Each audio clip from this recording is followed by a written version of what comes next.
Hello साथियों, welcome to my channel Abhishek and Vivek classes. आज हम लोग एक और सेल का ही अगला टॉपिक पढ़ने वाले हैं, डीएनए वर्सेस आरएनए। डीएनए और आरएनए क्या होता है, गुणसूत्र क्या होता है, क्या क्या चीज़ें इसके अंदर होती हैं, इन सब में आप लोग बेहतरीन तरीके से डिफरेंस समझ पाएंगे। तो सबसे हम लोग प्रीवियस चीज़ को एक बार रिवाइज कर लेते हैं। देखिए, हमने पढ़ रहे थे सेल के बारे में। सेल हमारे शरीर की सबसे छोटी इकाई होती है जिससे मिलकर हमारा सेल शरीर बना होता है। सेल को बोलते हैं बायोलॉजिकल नेम में साइटो, इसलिए सेल की स्टडी साइटोलॉजी कहलाती है। ओवरऑल में सबसे बड़ी सेल होती है शुतुरमुर्ग का अंडा, सबसे छोटी सेल होती है माइकोप्लाज्मा। मनुष्य में सबसे बड़ी सेल होती है ओवम, जो फीमेल में होती है, और सबसे छोटी होती है स्पर्म, और सबसे लंबी क्या होती है, न्यूरॉन सेल होती है। सेल के अंदर क्या क्या चीज़ें पाई जाती है, सेल का स्ट्रक्चर एक बार फिर से समझिए। ये सेल होती है, सेल के अंदर माइटोकॉन्ड्रिया एनर्जी का पावर हाउस, एनर्जी को ले जाएगा गाल्जी बॉडी, वैक्यूल्स पानी स्टोर करने का काम, ribosome protein factory, endoplasmic reticulum क्या होता है, पिलर ऑफ द सेल, कोशिका का आंतरिक कंकाल बोलते हैं इसे, लाइसोसोम एटम बम है ना, हाइड्रोलाइटिक एंजाइम होता है इसके पास। उसके बाद क्या आता है, सेंट्रोसोम सेल डिवीजन करने का काम, प्लास्टिड ये जीव जंतुओं में, ये पेड़ पौधों में पाई जाती है प्लास्टिड सेल, और सबके ऊपर बीच में कौन रहता है, न्यूक्लियस, यानी सबको जज करता है, सबको ऑर्डर देने का काम किसका, न्यूक्लियस। और इनके बाहर बाहर जो एक लिक्विड भरा होता है उसे हम लोग क्या बोलते थे, उसे हम लोग बोलते थे कोशिका द्रव्य यानी साइटोप्लाज्म, और इसके अंदर जो बड़ा है न्यूक्लियोप्लाज्म, दोनों को मिला दिया तो प्रोटोप्लाज्म यानी कि जीव द्रव्य। अब हम लोग देखते हैं कि इसके अंदर, कि इस केंद्रक के अंदर क्या है। अब देखिए, फिर साइंटिस्टों ने देखा कि केंद्रक को अलग से उठाया ऐसे, फिर देखा गया इस केंद्रक के अंदर एक्चुअल में आखिर है क्या। तो उन लोगों ने देखा कि उनको कुछ इस तरह की संरचना दिखी। इसे सबसे पहले देखा था वाल्डेयर ने, इस तरह की संरचना दिखी। ये सब जोड़ी में पाए गए, इन्हें बोला गया क्रोमोसोम। क्या बोला गया, क्रोमोसोम। सबसे पहले देखा था इसे वाल्डेयर ने, इसलिए गुणसूत्र की खोज की थी वाल्डेयर ने।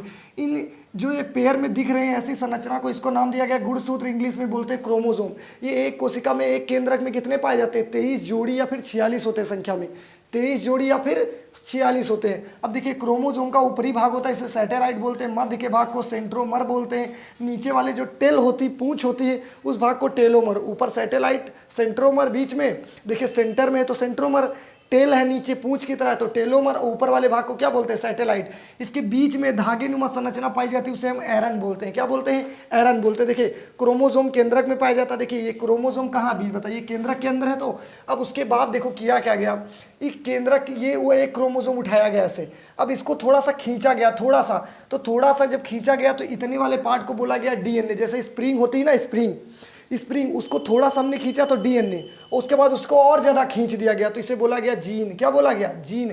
तो देखिए, वाल्डेयर ने बताया था कि हमारी जो मेन जेनेटिक इंफॉर्मेशन होती है, यानी कि आनुवांशिकता का मेन आधार कौन होता है, गुणसूत्र। अब आनुवांशिकता क्या होती है, जैसे मान लीजिए मेरी आने वाली संतान पुत्र होगा या पुत्री होगी, इसकी मेन इंफॉर्मेशन किसके पास है, क्रोमोसोम के पास। ये किसने बताया, वाल्डेयर ने। उसके बाद भैया इसको और ज़्यादा जूम करके देखा गया, थोड़ा सा और जूम किया तो डीएनए, अब इसको और ज़्यादा जूम कर दिया गया तो जीन।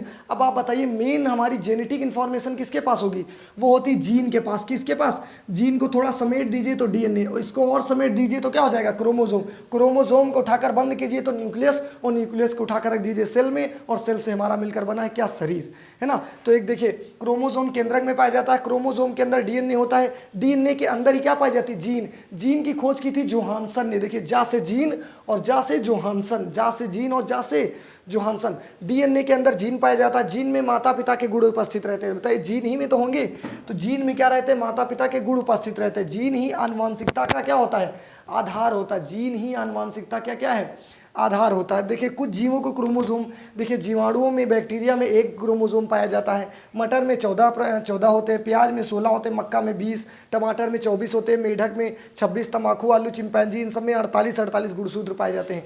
सबसे ज़्यादा गुणसूत्र पाए जाते हैं टेरिडोफाइटा में, टेरिडोफाइटा, उसमें लगभग 1600 पाए जाते हैं। वो जीवाणुओं का एक ग्रुप होता है ना, उसमें कितने पाए जाते हैं, लगभग 1600, सबसे ज़्यादा पाए जाते हैं। आप लोग इसका एक बार स्क्रीनशॉट लीजिए। अब हम समझते हैं डीएनए के बारे में, क्या होता है डीएनए। चलिए हम समझते हैं डीएनए के बारे में। देखिए, न्यूक्लिक अम्ल जो होता है, न्यूक्लिक एसिड, वो 2 तरह का होता है, एक तो डीएनए, एक आरएनए। डीएनए का मतलब होता है डीऑक्सीराइबोज न्यूक्लिक एसिड, और आरएनए का मतलब होता है राइबोज न्यूक्लिक एसिड, यानी न्यूक्लियस के अंदर 2 तरह का एसिड होता है, एक डीएनए और एक आरएनए। अब हम समझते हैं डीएनए के बारे में। देखिए, DNA deoxyribose nucleic acid, nucleus मतलब न्यूक्लियस के अंदर है, केंद्रक के अंदर, और एसिड होता है। या सेल के केंद्रक, ये क्वेश्चन हमेशा याद रखिएगा, आपसे फंसा देगा वरना। या केंद्रक में भी पाया जाता है, ये माइटोकॉन्ड्रिया में भी पाया जाता है तथा ये क्लोरोप्लास्ट में भी पाया जाता है। यानी डीएनए या केंद्रक में भी उपस्थित होता है, माइटोकॉन्ड्रिया में भी पाया जाता है और क्लोरोप्लास्ट में भी पाया जाता है। डीएनए की संरचना को पॉलीन्यूक्लियोटाइड बोलते हैं। पॉली का मतलब होता है बहुत से, और न्यूक्लियोटाइड का मतलब न्यूक्लियोटाइडों से मिलकर बना है। यानी डीएनए बहुत सारे न्यूक्लियोटाइडों से क्या है, मिलकर बना है। इसके बीच में ये जो आपको दिख रहे हैं ये सब न्यूक्लियोटाइड है, ये सब क्या है, तो इसमें बहुत सारे होते हैं, तो इसलिए बोलते हैं पॉली। यानी डीएनए एक पॉलीन्यूक्लियोटाइड संरचना है। पॉलीन्यूक्लियोटाइड क्योंकि बहुत सारे पॉलीन्यूक्लियोटाइड है। क्वेश्चन पूछेगा डीएनए सबसे पहले देखा किसने, तो आंसर करेंगे कार्ल्सबर्ग ने। लेकिन डीएनए का मॉडल बढ़िया से बना के प्रस्तुत किया किसने, वाटसन एंड क्रिक ने। इस वजह से इन दोनों लोगों को नोबेल प्राइज भी मिला था। डीएनए सबसे पहले देखा कार्ल्सबर्ग ने। डीएनए का मॉडल दिया किसने, वाटसन एंड क्रिक ने। अब हम समझते हैं डीएनए के बारे में। देखिए डीएनए बना पॉलीन्यूक्लियोटाइड से मिलकर, और पॉलीन्यूक्लियोटाइड दो तरह का, एक न्यूक्लियोसाइड और एक फॉस्फेट। न्यूक्लियोसाइड और फॉस्फेट, न्यूक्लियोसाइड भी दो तरह के, शुगर और नाइट्रोजन बेस, शुगर और नाइट्रोजन बेस। अब ये राइबोस शुगर, डीऑक्सीराइबोस शुगर, अगर आरएनए पाया जाएगा तो उसमें राइबोस शुगर होगा, और डीएनए तो डीऑक्सीराइबोस शुगर होगा। ठीक, नाइट्रोजन बेस दो तरह के, एक प्यूरिन और पायरेडमीन। प्यूरिन और पायरेडमीन, प्यूरिन दो तरह का है, एडेनिन और ग्वानिन। पायरेमेडिन होता है साइटोसिन और थायमिन, दो तरह का। फिर से एक बार, डीएनए पॉलीन्यूक्लियोटाइड से मिला है। पॉलीन्यूक्लियोटाइड दो तरह का, न्यूक्लियोसाइड और फास्फेट। न्यूक्लियोसाइड और फास्फेट, न्यूक्लियोसाइड दो तरह का, शुगर और नाइट्रोजन बेस। शुगर दो तरह के, एक तो आपका राइबोस शुगर और एक तो डीऑक्सीराइबोस शुगर। राइबोस शुगर कहाँ पाया जाएगा, आरएनए में, डीऑक्सीराइबोस शुगर डीएनए में। अब नाइट्रोजन बेस दो तरह के, प्यूरिन और पायरेडमीन। प्यूरिन दो तरह का होता है आपका, एडेनिन और ग्वानिन, और ये थायमिन और साइटोसिन। यहाँ तक कंफर्म। अब आगे समझते हैं हम लोग। देखिए ये हमने बना दिया डीएनए। डीएनए एक द्विकुंडलित संरचना है, माने देखो इसमें ऊपर एक फेरा और नीचे भी एक फेरा, तो इसीलिए बोलते हैं DNA is a double standard model. देखिए डीएनए का जो एक फेरा होता है इसके बीच की दूरी 34 एंगस्ट्राम होती है। डीएनए के एक फेरे के बीच की दूरी 34 एंगस्ट्राम। डीएनए के एक फेरे के बीच की दूरी 34 एंगस्ट्राम। ये जो बीच में मैंने बना रखा लाइनें, इन्हें बोलते हैं पॉलीन्यूक्लियोटाइड। इन्हें न्यूक्लियोटाइड बोलते हैं। बहुत सारे हो जाएंगे तो पॉलीन्यूक्लियोटाइड। तो डीएनए के एक फेरे में 10 न्यूक्लियोटाइड होते हैं। कितने होते हैं, 10। डीएनए के एक फेरे में कितने न्यूक्लियोटाइड होते हैं, 10। अब बताइए यहाँ तक की, यानी टोटल है 10। अब बीच की पूरी दूरी है 34 एंगस्ट्राम, तो हम बोले एक न्यूक्लियोटाइड, प्रत्येक न्यूक्लियोटाइड के बीच की दूरी कितनी होगी, तो 10 से भाग कर देंगे 34 को, तो क्या आ जाएगा 3.4 एंगस्ट्राम। यानी प्रत्येक न्यूक्लियोटाइड के बीच की दूरी कितनी होती है, 3.4 एंगस्ट्राम।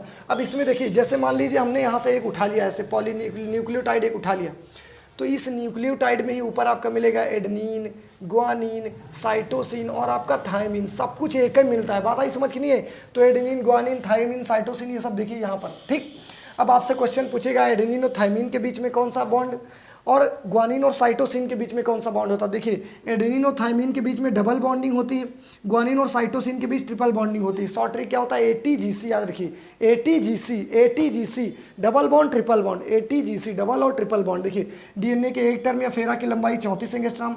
डीएनए के एक टर्म में 10 न्यूक्लियोटाइड होते हैं। प्रत्येक न्यूक्लियोटाइड के बीच की दूरी 3.4 एंगस्ट्राम होती है। डीएनए की संरचना डबल स्टैंडर्ड, डबल स्टैंडर्ड का मतलब 2 फेरे होते हैं। डीएनए में कितने फेरे होते हैं, 10, दो फेरे होते हैं। अब आप लोग इसका एक बार स्क्रीनशॉट लीजिए। हम लोग समझते हैं आरएनए के बारे में। चलिए हम समझते हैं आरएनए के बारे में। आरएनए का मतलब होता है राइबोज न्यूक्लिक एसिड। देखिए आरएनए संरचना सिंगल स्टैंडर्ड होती है। देखिए डीएनए क्या होता था, डीएनए इस तरह से होता था, ऐसे ऐसे बनाइए, फिर इस तरह से। अब इसमें एक फेरा उठा के गायब कर दीजिए, क्या बन गया, आरएनए। आरएनए में सिर्फ एक ही फेरा होता है। ठीक, RNA is a single standard model. RNA क्या होता है, इसमें राइबोस शुगर पाया जाता है। इसमें क्या पाया जाता है, जैसे इसमें डीऑक्सीराइबोस शुगर, तो इसमें राइबोस शुगर पाया जाता है। इसमें nitrogen base, adenosine, guanine, cytosine तो होती, लेकिन थायमिन की जगह यूरेसिल पाया जाता है। ये क्वेश्चन बहुत बार पूछा जाता है कि डीएनए में है ना होता है थायमिन, लेकिन इसमें थायमिन की जगह क्या होता है, यूरेसिल नाइट्रोजन बेस पाया जाता है। या प्रोटीन संश्लेषण करने में सहायक है। डीएनए क्या करता है, प्रोटीन निर्माण करने का कार्य करता है। सॉरी, आरएनए क्या करता है, प्रोटीन संश्लेषण का काम करता है।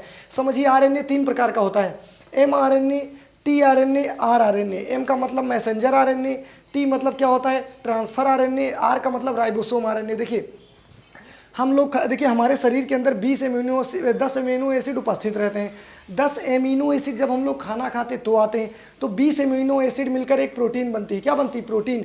तो मैसेंजर आरएनए क्या करता है? अब हम लोग खाना पीना खाएं, टोटल 20 एमिनो एसिड है, लेकिन उनमें से आवश्यक एमिनो एसिड की पहचान कौन करता है? एमआरएनए। देखेगा कौन जरूरी है, उसको ले आकर इकट्ठा कर लेगा।